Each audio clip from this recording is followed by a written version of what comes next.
Hello and welcome to Health Break. My name is Ima Dem. Today on the program, we are talking breast cancer, taking action to reduce mortality. It's the Breast Cancer Awareness Month 2022. October every year is a commemoration in countries across the world. Dialogue on reducing the burden of cancer in our space here in Nigeria, and a focus on Akwa Ibom is apt. But more importantly is taking steps to do more than just do the talk. In 2020, female breast cancer became the most commonly diagnosed cancer type globally. I'm sure in 2022, we would have updates on that, how very common breast cancer is.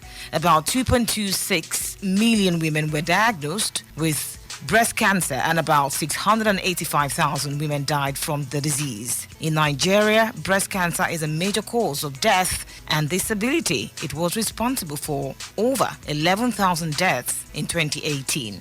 On the program, I have two resource persons who will be talking about breast cancer. But then before we go into the conversation, do take a listen. The first indication was I noticed a small lump, and I wasn't quite sure if that was what was going on or if it was something hormonal. And I wasn't nervous or concerned because well over 20 years ago, I had a benign cyst removed. So I just figured if it were anything, it was going to be another cyst that needed to be removed. And Dr. Dwyer was like, well, let's get this checked out. She got me scheduled for a diagnostic mammogram and ultrasound. And that came back indicating that I needed a biopsy. And lo and behold, all three sites came back positive for cancer. And that was after a negative 3D mammogram in October. So I'm glad I didn't ignore it. Inspiration FM is inspiration.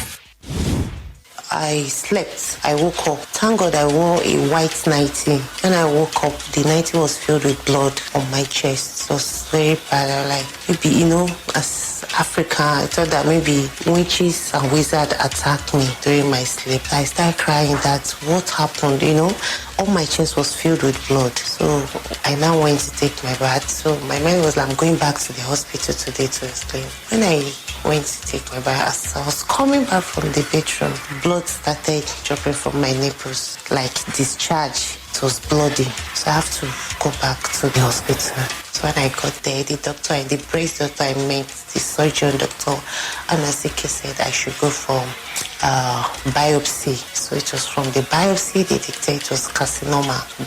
They call it, then the results showed Dr. Carcinoma in situ. So that was the result that came out.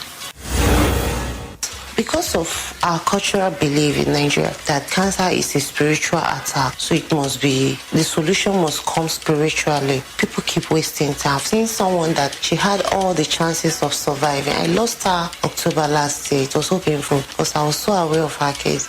But because, family and friends, everybody will come and be giving her different advice. Go to this church, go to this church. She keep wasting time. When cancer got to a stage, even chemo cannot do anything. Nothing. Person will just go. So I advise anyone that is being diagnosed, since it's the doctor that dictates, let them do their work. God actually used my doctor to save me. Motherland of the world, Africa. Radio Inspiration FM. So we're getting to hear stories about breast cancer for those that have been able to survive from this. So we have survivors, and also re-emphasizing that breast cancer is not a death sentence. I'd like to introduce my guest, a breast cancer survivor, live in our studio this morning, Deaconess Nse Inyang. It's a pleasure to have you here. Thank you, Imabo. Welcome to the program. Yeah, well. Fantastic. Okay, I also have with me in the studio a medical doctor. She's here to also help us as well. Dr. Nsese Udeme is live in our studio as well this morning. She's with the Medical Women Association of Nigeria, Akwa Ibom State Branch. Welcome to the program. Thank you very much. So it's the Pink October. This is where we get to talk about breast cancer awareness. I'd just like to start with the most important person right now in the studio, because your story would definitely inspire lots of persons. You just heard other breast cancer survivors speak about how they've been able to pull through. What does that mean to you, just hearing other person's story? Yeah, it's a celebration, and thank God October is a breast cancer awareness month. I wish I could dance because I survived breast cancer. So I was diagnosed of breast cancer 2008, and I've been surviving since then.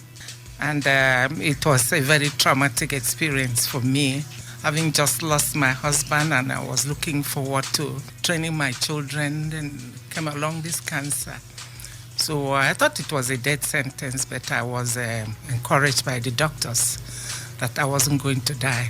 And I did exactly what they asked me to do, which is what I'm advising women today who are unfortunate to be diagnosed with breast cancer, that you have to follow the doctor's instructions. That will make you survive. Okay, before we get to the advice part, just take us through, that moment where you realized there was something wrong. When? Now, you've mentioned 2008. Yeah. When did you realize all was not well? I woke up one morning and I found this itchy little lump on my left breast. And I didn't think it was something serious, so I asked my little girl, can I have some hot water? Then I used that to touch that side, and then I used some hot fermentation on it, thinking it would just go away after some days. It didn't, and I said, well, I don't have to leave it the way it is. I went to the hospital. I had no idea it was a cancer lump. When I went to the hospital, the doctor said, we're not sure what it was, but I think we have to investigate. It was after the investigation that I was told by the doctor that it was cancerous. And then they started the treatments. Okay, so you went almost immediately when you discovered that after using hot water on that lump on your breast, it wasn't getting any better. No, Can you tell us how long that took? Was it the same month when you realized that? Yeah, it was the same month because the lump wasn't disappearing. And I remember that I've heard some talk about lumps being in the breast, which would be breast cancer. I suspected, I said, could be, but I didn't want to give in to that thought. I said, maybe it was my imagination. So fortunately or unfortunately for me, when I went to the doctor, confirmed my fears. And it wasn't an easy news for me. I broke down in tears, having just lost my husband. What will happen to my children? At that point in time, I thought it was a death sentence. I wasn't going to make it. So my children comforted me, and friends came in and said, I shouldn't be bothered. I was bothered in a way. I'm sure they were just trying to console me. So the problem was the finance, and my children were still in school. How was I going to manage, having just lost my husband? So we stopped at that. Prayers came in, and I decided to go to the hospital, as I've already said. Still in 2008? 2008. Okay, so now you talk about just thinking of how much of a death sentence that was. So can you take us through, after the diagnosis, what happened? Well, after the diagnosis, I got home, and I thought of what to do. I decided to sell some of my properties, the properties that my husband left for me and the children. My children encouraged me to sell some of them so I could be alive and look after them, and they wouldn't be able to, missing a mother and a father, and so on. So I did that, and I went to teaching hospital, Calabar. At that time, the awareness wasn't as it is today, and I'm so happy, and I thank the Medical Women Association for doing that. So I had to go to Calabar Teaching Hospital, and I decided I went to Echo Hospital, in Lagos. In Lagos, and then I had a mammogram that really brought the picture to mind, and I was so devastated. This was still in 2008? This was still in 2008. So I'd like to ask, how old were you then? I was about 60, I was. In 2008? Yes. And so from 2008 till date, this is 2022, you're still alive? I'm still alive. That's why I say breast cancer is not a death sentence. Okay. Just listening to that story, very touching, particularly the aspect of thinking of how she was going to pull through in terms of finances. The cost of treating breast cancer in Nigeria is very disturbing. So we look at breast cancer taking action to reduce mortality. In this part of the world, we're still having issues with persons surviving because a lot of persons think about how they will get money to get treated because the treatment is not cheap. it's expensive. So the theme for this year, 2022, says close the cancer care gap. And that's also because a number of persons cannot access treatment because of finances. Let's talk about that. All right, talking about cancer care. From inception, from diagnosis, already the burden is on the bearer. Now, talking about the cost of treatment of cancer, from investigations, maybe the surgery, one having to undergo chemotherapy or radiotherapy. And now, depending on the type of cancer, the average person cannot afford it. We must face reality. The average person can't afford cancer treatment. Can we make an attempt of how much now, one person is going to spend? Yeah, and just approximately how much? Right now, I know that the cost of certain chemotherapies goes as high as 700,000 per session. And thus, a course has to be undergone every 3 weeks and for at least a year. 700,000 naira yes. per session. So that's why I had to sell my. That's why you had to sell your properties. Okay. So that means it can go as high as 10 million naira for just a single person. So it really needs community, collaboration. It's not something that should be left for a person to handle. And now, as you said, the theme for cancer generally this period, this year, is closing the care gap. But that for breast cancer is rising to ensure every woman has access to the screening she needs. So now, as a people, what is our duty towards this? Medical Women Association of Nigeria, Akwa Ibom State, is doing her best to ensure that the awareness is created. But the awareness this time is not just created for people to know that there is breast cancer. Now, the major concern this season is to tell me and you who is not suffering breast cancer that sister suffering breast cancer needs your care, needs your attention, needs your support morally, financially, emotionally, psychologically. So that is the focus this time.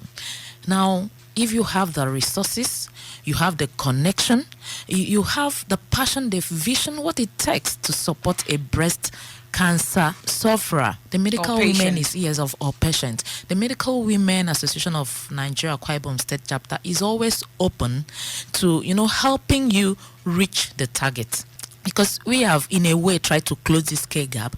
We know those who are having this problem. And then you getting to know us, you can pass through us to assist those ones who are suffering from breast cancer. That is what we stand for. And we run a very transparent organization whereby those getting the care, you get to see them. We will help you to follow up if you're interested in following up in the care that they are receiving. That's what we do. But though we cannot come in the public now and mention people's name and say these are the people. But if you are interested in helping, we can direct you to appropriately help those who are suffering breast cancer. Because I know there are a number of women that the Medical Women Association of Nigeria here in Akwa Ibom have been able to, push through treatment. You're helping with the finances for that. Exactly. Right? Okay. So very importantly is what Deaconess Nse Inyang also mentioned. She talked about that same year, the same month she felt something, and that same month she went to the hospital because she was not comfortable. And that was when the diagnosis happened. So I'll just go back to her. I listened to that and I can relate, with what you're trying to say at that point. Early diagnosis is very important. And yeah, I could say possibly that's why you're still here. Yeah, that's why I survived, because I was diagnosed early. When I noticed the lump, I didn't let it stay. A lot of people said, well, you don't go for it, or if I might add to that, it's not a thing for the hospital. But I don't understand. A lot of persons told you that. Yes. Well, why don't you do this? It will go, the lump, it's just a little thing. But I didn't have that conviction. Okay, so I'll just want to refer to the messages we heard, the stories we heard before we started talking. One of them is Linda Easley Fulton's. That message came from the Riverside Cancer Care Network. And the second one is Ijeoma Onumegbu. She's a breast cancer survivor who is telling her story right now, just to encourage other women. The Nigeria Health Watch did that interview with her, and she said something referring to that survivor, Ijeoma. She said something very crucial, how people told her a lot of things, or people told other persons who didn't make it so many things. So you hear things like come to church, go to church, and that delay happens. People don't go to the hospital early enough. Well, I think last week a lady called me. My daughter asked her to get in touch with me. Probably I'll counsel her because she's been diagnosed with breast cancer. She said, my pastor said, you don't have to bother about going to the hospital. We prayed out. When she waited for so many months, the lump was enlarging. She decided to take it to the hospital. I think also the church people have to encourage our women that hospitals can help, because the doctors treat and God heals. And the missionaries that brought Christianity to us in Nigeria came with hospitals. The Catholics came with St. Luke, Akwa Ibom came with one in Etinan, the Methodists came at Itumbang. They did all that to encourage us to go to hospitals when we notice anything abnormal in us. So I will not encourage a lot of church pastors to stop their members from going to the hospitals because it's bad. I've seen a lady who stopped going to the hospital when she was diagnosed with breast cancer, and when it became bigger, the church decided to take her to the hospital, and at this time it was too late. And when the doctor wanted to take off the lump, she said, it's not my portion.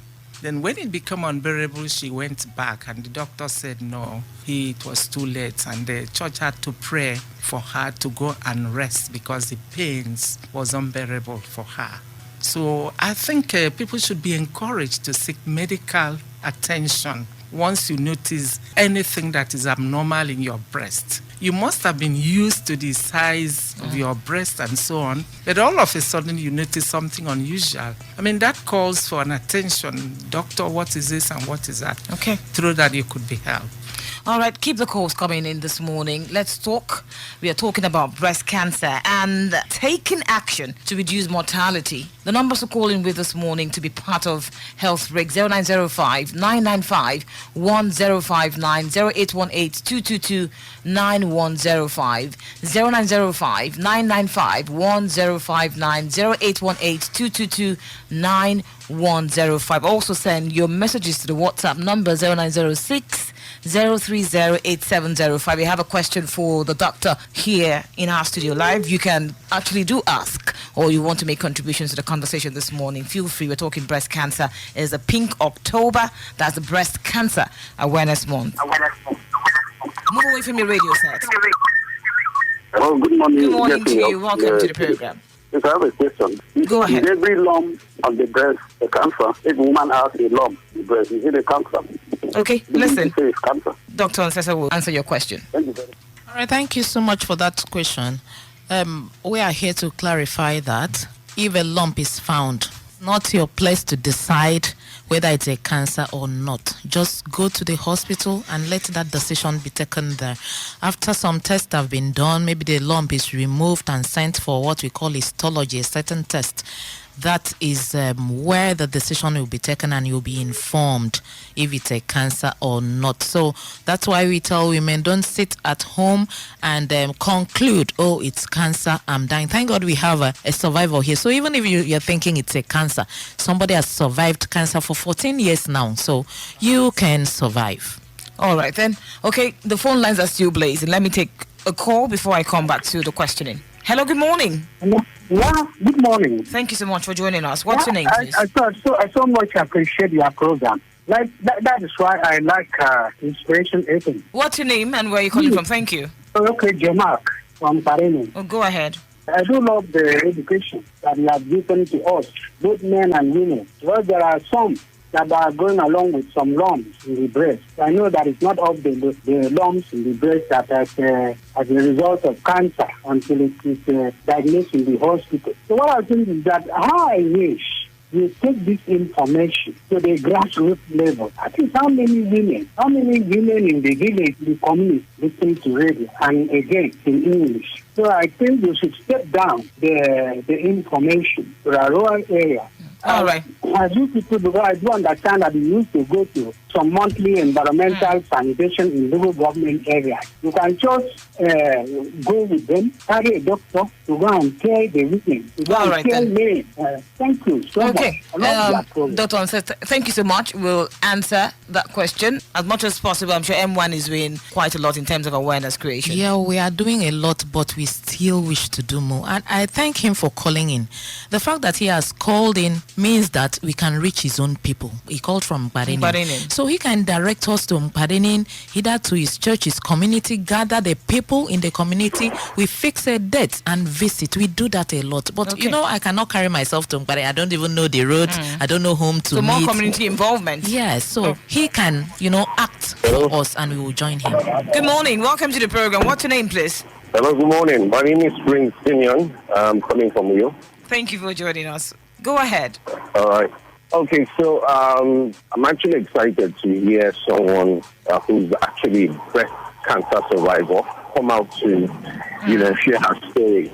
Because a lot of times people do not want to come out to share this information or their experiences, you know, and that way people do not get to know exactly what is happening. Because, like, the issue of religion, I think that should be discouraged totally. Because a lot of times I shared something on Facebook and someone came out to say, the church, they can pray and it would, you know, to vanish. I don't think that should be encouraged at all. Because at the end of the day, these things we turn religion into a joke.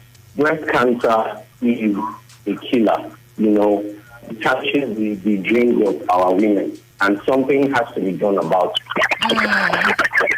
Okay, I don't know what's happening to your call, but you said quite a number of things and we actually did hear you. Thank you so much for calling on the program. There's always a part of, I wish I could say more on this program, then we're counting down to the bottom of the hour. It's another episode entirely to sit down and talk about prevention. Very important, and that starts from early detection like we mentioned. But then I would like the doctor to talk about breast awareness, because that's also very key. Breast awareness, how can this help every woman to avoid cancer? All right. Breast awareness or breast cancer awareness. Breast awareness. Okay, breast being aware awareness, of your breast. being aware of your breast. All right. There is actually a way of, you know, self-examining your breast, and we encourage every woman to do that once every month. For those women who are still within the reproductive age, what we call them, that's just still menstruating, you can choose within the 5th to 7th day after your menstruation to examine your breast.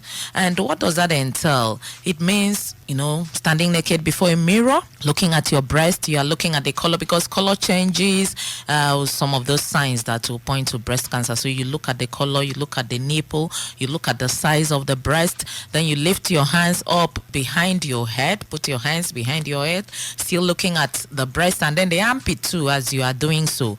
And this way you know what your normal breast is. And if you do this every month, that means the possibility of your picking up an abnormality within a month is very high. Okay. So you do this and then you palpate the breast one after the other. If you're palpating the right breast, you put your right hand behind your head and then you use the flat of your left hand to palpate the right breast. Of course, imagining that you divided it into 4. That's what we call the quadrant. So each of the quadrants you palpate, that is touch. Yeah. Mm-hmm. Touch it to why we call it palpate is that it's not just touching. You are going to press it down to the chest wall, pressing the breast to the chest wall, rubbing round to search. So you do that for the 4 points and then the center and then to the armpit as well, and then express the nipple, because sometimes as one of those survivors stated, bleeding from the nipple was what drew her attention to the fact that she was having a problem. So it doesn't have to get to that point if you get to touch. To the point of expressing. For some people, that's the first sign. Some people, that's the first sign. Yeah. Okay. So you do the same for the left breast, the same way. And that way you get to know your breast normal, so that if there's any abnormality, you can pick on time. Okay, we don't have much time, but then can you come back before October rolls out to still talk about this? We still have lots to talk about, but then there is no time to finish that on this episode. Okay, I'll just go back to Deaconess Nse Inyang. Your final thoughts, you know, that strong message you want to tell the women in Akwa Ibom.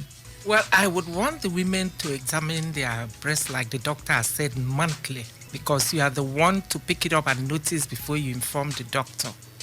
And also, I would want women in government to come together and probably beg the government to see what they can do about women with breast cancer. Probably to sponsor their treatment or augment whatever, so that a lot of other women will be encouraged to go to the hospital once they notice this breast lump in their breast. All right, that's the word for the government to help us. The women in government, they are women and they know what we go through. Okay. So, thank you so much for coming on the program to share your story this morning. Very inspiring, and I'm sure other women are inspired by what you've just said to us this morning. Great message. And Dr. Nsese Udeme, thank you for coming on the program. The pleasure is mine. All right then. Thank you so much. My name is Dem. As much as possible, the awareness continues. It's a Pink October. We are raising awareness about breast cancer. Just stay with us. Yeah. Inspiration FM Radio.